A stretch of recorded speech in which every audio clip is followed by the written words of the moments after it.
Seguimos con Contexto Global de France 24 en español. Les saluda Luis Méndez. A continuación, nuestros titulares. Un juez federal bloqueó temporalmente la orden ejecutiva de Donald Trump que pretendía poner fin a la ciudadanía por derecho de nacimiento al considerarla flagrantemente inconstitucional. Trump anunció que apelará la decisión. Aunque las deportaciones masivas que prometió Donald Trump todavía no han comenzado, el gobierno mexicano se prepara. La presidenta Claudia Sheinbaum lanzó un programa para facilitarle el regreso a sus connacionales. Los detalles en minutos desde la frontera en Ciudad Juárez. La Corte Interamericana de Derechos Humanos condenó a Nicaragua por permitir la reelección de Daniel Ortega en 2011, pese a que la Constitución lo prohibía. Según la Corte, hubo una falta de integridad en las instituciones del Estado para favorecer a Ortega. Ampliamos desde Centroamérica.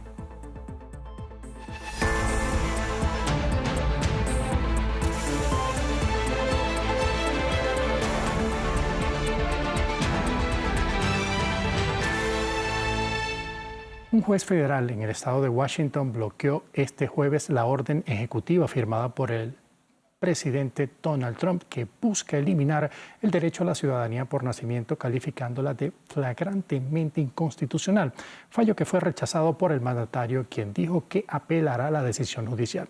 Jesús Yaure nos cuenta más en el siguiente informe. A 3 días de inaugurarse presidente, Donald Trump recibe su primer revés en tribunales. Un juez federal en el estado de Washington bloqueó este jueves la orden ejecutiva firmada por Trump el día de su toma de juramento y que ha calificado de manifiestamente inconstitucional. La orden pretendía anular el derecho a la nacionalidad por nacimiento, una decisión que por ahora celebran los demandantes. Estamos emocionados de que el juez haya emitido una orden de restricción temporal, ordenando al gobierno de los Estados Unidos que no tome más medidas para hacer cumplir e implementar la orden ejecutiva inconstitucional y antiamericana que intenta eliminar la ciudadanía por derecho de nacimiento en los Estados Unidos. La orden ejecutiva de Trump que pedía al gobierno y agencias federales no reconocer la nacionalidad de hijos de inmigrantes ilegales ya tiene 5 demandas por grupos de derechos civiles y los fiscales generales demócratas de 22 estados, quienes la califican como una flagrante violación a la Constitución de Estados Unidos. La orden habría afectado a 150,000 niños nacidos anualmente, según los estados demandantes, y los despojaría de derechos dejándolos como apátridas. El derecho a la nacionalidad por nacimiento está consagrado en la Constitución estadounidense desde 1868. Todas las personas nacidas o naturalizadas en los Estados Unidos y sujetas a su jurisdicción son ciudadanos de los Estados Unidos y del estado en que residen. Trump dijo el jueves que su administración apelará la decisión, lo que ya anuncia una batalla legal que podría extenderse durante todo su mandato. Trump está listo para reunirse lo más pronto posible con el presidente ruso Vladimir Putin. Así lo dijo el mandatario desde la oficina oval, asegurando que deben acabar lo que tildó de una guerra ridícula, en referencia a las confrontaciones en Ucrania. Desde su regreso a la Casa Blanca, Trump ha amenazado a Moscú con nuevas sanciones si no inicia negociaciones para detener el conflicto. Esto fue lo que dijo. Él está dispuesto a negociar un acuerdo. Le gustaría parar esto. Él es alguien que ha perdido a muchos soldados.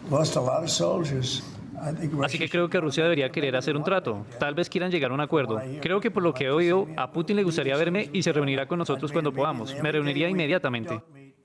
Ante las amenazas de Trump de deportaciones masivas, el gobierno mexicano se prepara.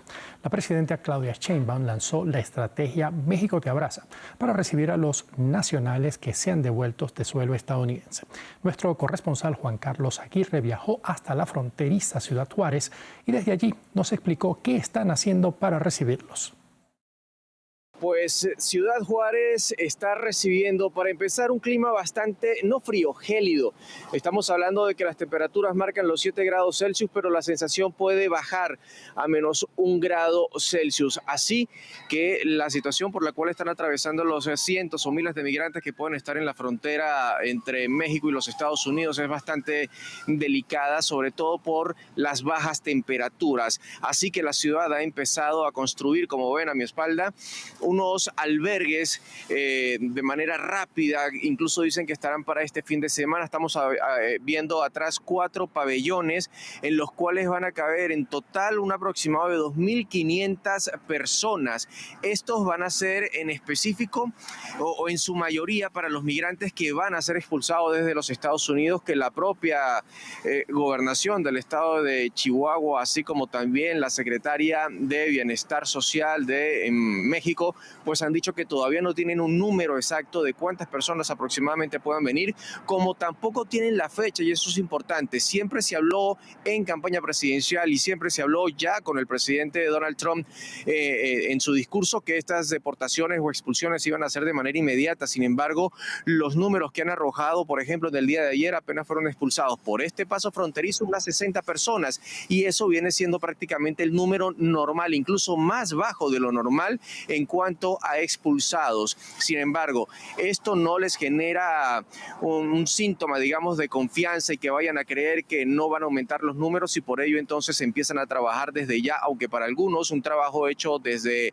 el punto de vista un poco tarde, la construcción de estos albergues y la habilitación de otras casas, de otros refugios que están en este momento adecuándose para recibir a la gran cantidad de personas. No solamente, y eso hay que aclararlo también, de los expulsados, sino también de aquellas personas que están incluso acá en Ciudad Juárez, que vinieron por una cita aprobada por la CBP-1, pero que, como ya sabemos, Donald Trump, todas estas citas fueron invalidadas o canceladas. Es más, un dato curioso, en el avión donde veníamos para acá, venían migrantes, algunos de ellos hondureños, con sus pases, con sus permisos, y aún así pues se vieron obligados a ser detenidos allí y revisados por las autoridades migratorias mexicanas. El sur de California sigue afectado por los incendios. La conflagración Hughes alcanzó el doble de territorio en tan solo 24 horas. Ayer había quemado cerca de 2.000 hectáreas en los condados de Los Ángeles y Ventura, y hoy ya supera las 4.000. El fuego amenaza a unas 14.000 estructuras en la comunidad de Castaic. 2 órdenes de evacuación siguen en pie que cobijan a miles de residentes. La Corte Interamericana de Derechos Humanos condenó a Nicaragua por la falta de integridad y la actuación abusiva del Estado en el proceso electoral llevado a cabo en el año 2011 y donde consiguió la reelección el actual mandatario Daniel Ortega. En su sentencia, la Corte Interamericana ordenó al país adoptar medidas para que el Consejo Supremo Electoral cuente con garantías de imparcialidad e independencia. Desde Guatemala, nuestro corresponsal para América Central, Andrés Suárez Jaramillo, nos amplía. Para la Corte Interamericana de Derechos Humanos, en las elecciones nicaragüenses del año 2011 hubo un uso abusivo del poder.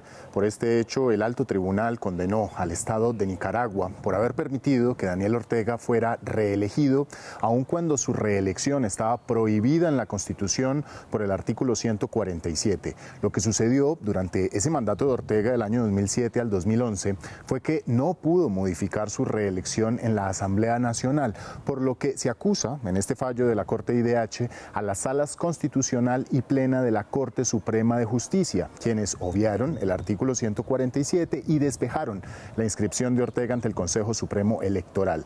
Para la fecha, quien también disputaba la presidencia era el candidato Fabio Gadea Mantilla. Fue él quien denunció las irregularidades del proceso.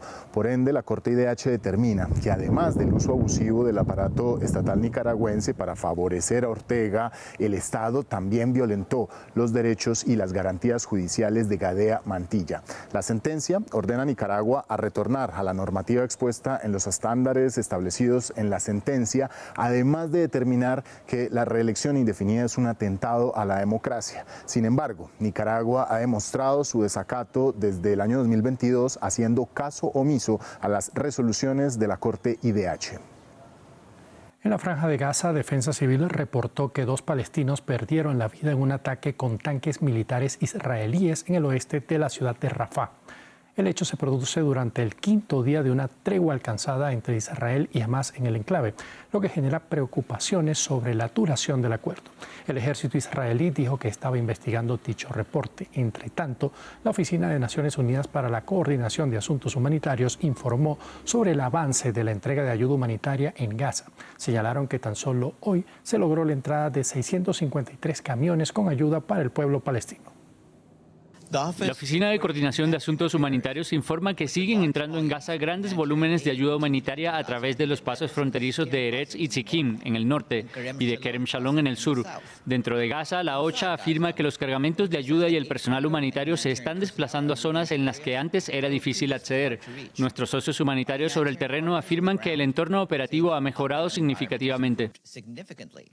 Ahora vamos al sur del Líbano, donde se siguen viviendo las secuelas de las hostilidades entre Israel y Hezbolá.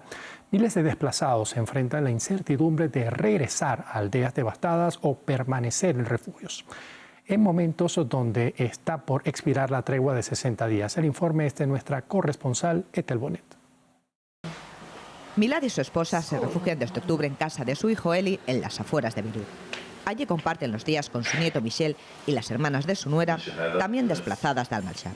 En el móvil de una de ellas revisan imágenes enviadas por vecinos que lograron regresar brevemente al pueblo tras la retirada israelí hace 2 semanas. Ojalá podamos regresar pronto. Las tropas israelíes ya no están en Al-Malshab, pero mantienen posiciones a la entrada y la salida del pueblo. La vuelta será difícil, hay mucha destrucción, pero volveremos a reconstruirlo con el sudor de nuestros jóvenes. Son nuestro futuro. La crisis de los desplazados sigue afectando el sur del Líbano. En Tiro, los centros de acogida en las escuelas enfrentan un aumento de personas desplazadas, ya que muchos de los que intentan regresar a sus aldeas encuentran sus hogares destruidos o inhabitables. Tenemos 5.000 nuevos desplazados entre las escuelas y aquellos que han alquilado una vivienda en Tiro.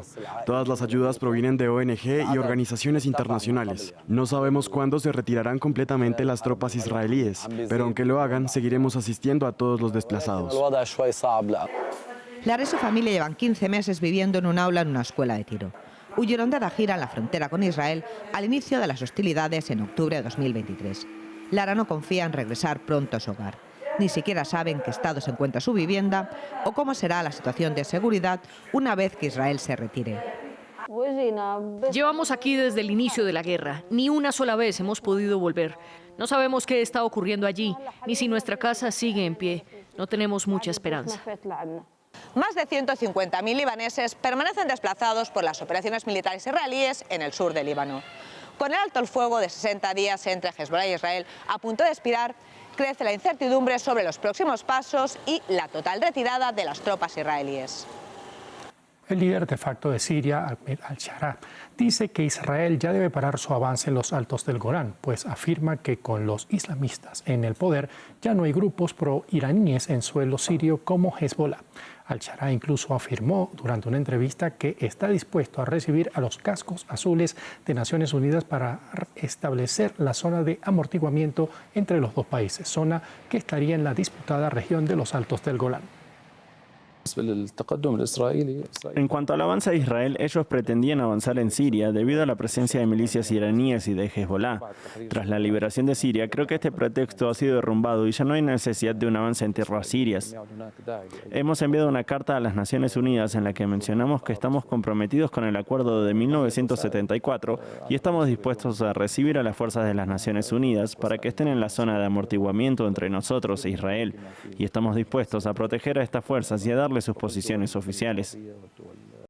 Hasta aquí este bloque de noticias. Les dejo en compañía de Laura Garzón y Ventana Europa.